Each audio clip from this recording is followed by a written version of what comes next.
Hello everyone and welcome back. My name is Tom Nelson and this is Resolving Cholesterol Issues Naturally, Part 2 of the 3-part series. There are things that you do every single day without realizing it that actually causes your LDL cholesterol to rise. In the first lesson, you learn that your body can produce all of the cholesterol that it needs. All 37 trillion of your body's cells can produce small amounts, and then your liver produces whatever else is needed. So you really don't even need any cholesterol from your diet. So there's several ways, though, that I'm sure you're not aware of, that you can actually cause your cholesterol levels, your LDL, to rise without your even realizing it. For example, eating too much food can increase your LDL cholesterol, and it doesn't even have to be meat or fats. You can significantly increase your cholesterol level just by sitting down and eating too much food, by piling it too high on your plate. Everything you put on that plate when you eat it is going to be converted into glucose and other things, and it's going to be put into your bloodstream. And when it is, all of the cells in your body are going to take up as much of that glucose as they can possibly store, and then the rest will be left in the bloodstream. If you ate the right amount of food and the right type of food, there really won't be enough left to be an issue.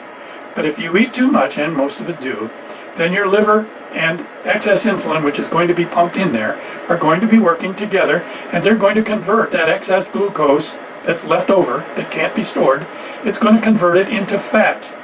It's going to be converted into triglycerides. And you remember from the first video, when triglycerides are in your bloodstream, then enzyme starts to break it down, and then the HDL cholesterol is going to mark it, and then your liver is going to grab it up, and it's going to break it down more and more until it actually resolves that some of it's going to be broken down into LDL cholesterol, and then a good part of it's going to be stored as excess fat in your central area. It's a process that's called de novo lipogenesis, or fatty acid synthesis. So some of those triglycerides will be converted into LDL cholesterol and released into your bloodstream. You can also eat too many carbohydrates and cause your LDL cholesterol to rise. You can significantly increase your cholesterol level, your LDL cholesterol level, by sitting down and eating way too many carbohydrates, which can include vegetables. You can actually increase your LDL levels if you eat way too many vegetables. You've probably never heard that one before. So the carbs are converted into glucose. In other words, everything you eat is converted into carbs and other things, nutrients, and it's put into your bloodstream. And again, your cells are going to try to uptake as much of it as it can, and it'll store all that it can. And if you ate too much, it's all going to be there in the form of glucose, and the same thing's going to happen. Your liver and the excess insulin that's pumped in there is going to convert it into triglycerides, that de novo lipogenesis process, and some of that's going to be broken down into LDL cholesterol, the rest as fat, and put in your central area as fat, and the LDL cholesterol will be released into your bloodstream. So you can actually put on weight and increase your LDL cholesterol by eating too many vegetables. So if you eat too many carbohydrates or too much food, even if only for a few days, that excess glucose that's going to be produced is, and especially if it's a high glycemic index, like for example, sweet potatoes or white potatoes or sticky rice, and especially wheat. Those are high glycemic index foods that produce twice as much glucose. So if you eat even a small amount of that, you're even still doubling the amount of glucose that's put into your bloodstream. But if you eat too much of that, it's going to be far, far worse. You're going to become what they call obesogenic. So your risk of becoming obese is going to be significantly increased. So the higher the carbohydrate count and the extended period of time will significantly increase the risk of not only becoming obese, but also of increasing your LDL cholesterol. Your body is programmed that it is not supposed to allow excess glucose and excess insulin to remain in the bloodstream for any amount of time, because they will cause significant amounts of damage to your blood vessels and especially to your arteries. So even eating fat-free foods is not going to guarantee that you won't store and accumulate fat or cholesterol, because if you eat way too many of them, guess what's going to happen? So most of us eat up to 3 times what our body really only needs every single day. and much of that is going to end up as fat, and little by little you add on additional weight, and little by little you increase your LDL cholesterol. And too little fiber in your diet is also going to increase your LDL cholesterol. You learned in the previous video again that your body produces all the cholesterol it needs, and your liver is the major player in that.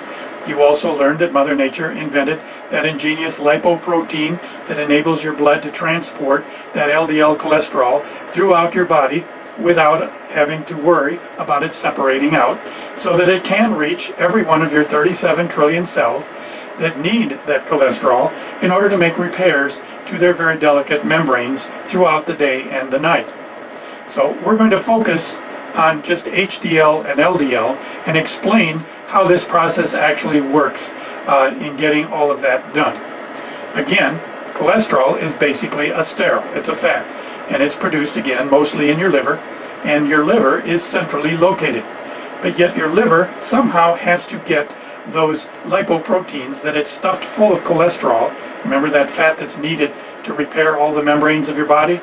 And then your liver has to put those lipoproteins into the bloodstream and get them to every cell of your body without having to worry about them separating out. Those lipoproteins are ingenious. So the easiest way to describe how this process is carried out is we'll compare the LDL cholesterol to, let's say, delivery trucks. It could even be the Good Humor Man. But they travel throughout the neighborhoods. They leave your liver stuffed full of fat, cholesterol, and they drive through virtually every neighborhood in your body looking for cells that need it. And since all of the cells of your body, again, are so constantly engaged in taking in massive amounts of nutrients and supplies to keep that city functioning, and it's also throwing out a lot of stuff, all of that's going through that membrane, and it's going to be in constant need of repair. So when a cell needs some cholesterol to make a repair to its membrane, then it's going to activate a receptor which is going to attract and capture that cholesterol that's needed. Now let's compare that to a little man that's standing out on the curb, and he's flagging down the driver of these delivery trucks that are stuffed full of LDL cholesterol. They're going to offload just enough to make the repairs that are needed, and then that truck is going to leave and go to the next customer to give them some as well. So your liver produces more LDL cholesterol, those lipoprotein delivery trucks. It's going to deliver much more of that than your body actually needs. And all of this is floating around in your bloodstream. So your liver, answer to that is to produce HDL lipoproteins. And those you could compare to an empty box van that's just driving around the neighborhoods, and it's looking for the excess LDL cholesterol that is not needed. And so then it picks it up and it packs it to the inside of its truck, and then it will deliver, once it's full, to the liver, where it's going to be offloaded, and then it's going to be converted into biofluids and other things so that it can be gotten rid of. Those biofluids are going to help you digest proteins and fats when they do go into your intestines, but they do more than just that. Those biofluids are loaded with all kinds of waste material, trash basically, from 37 trillion cells, along with this unneeded LDL cholesterol. And so all of that gets pumped into your small intestine with the intention of not only breaking down proteins and fats, but to get rid of all that excess trash and that excess LDL cholesterol. If you've eaten enough fiber in your diet, that LDL cholesterol and all of that trash is going to be captured. It's going to be encapsulated in that fiber, and it's going to be carried out of your intestines along with the feces and disposed of. So this is where things start to go wrong. The majority of adults, and children too for that matter, do not get enough fiber in their diet every day. In fact, they only get less than half of what they actually need. So fiber, which normally bundles up those waste products, including that LDL cholesterol and all that trash, will normally encapsulate it. It will capture it, and it'll carry it out of your body. So when you don't get enough fiber in your diet, those constituents that were in those biofluids are going to start breaking down into their individual constituents, and then they're going to be reabsorbed right back into your bloodstream. And that's going to add to what's already in the bloodstream, and it's going to overwhelm that system. Your HDL isn't going to be able to handle it, to deal with all that excess LDL, because it just keeps coming back and coming back and coming back. So how do you increase your fiber intake during the day? Men need about 35 grams minimum every day. Women need about 30 grams minimum every day. They really should be getting 40 to 50, possibly even more. The best way to do it is to take psyllium husk powder, and you mix it with water and you drink it. It's that simple. But it's very important, though, that you read the label.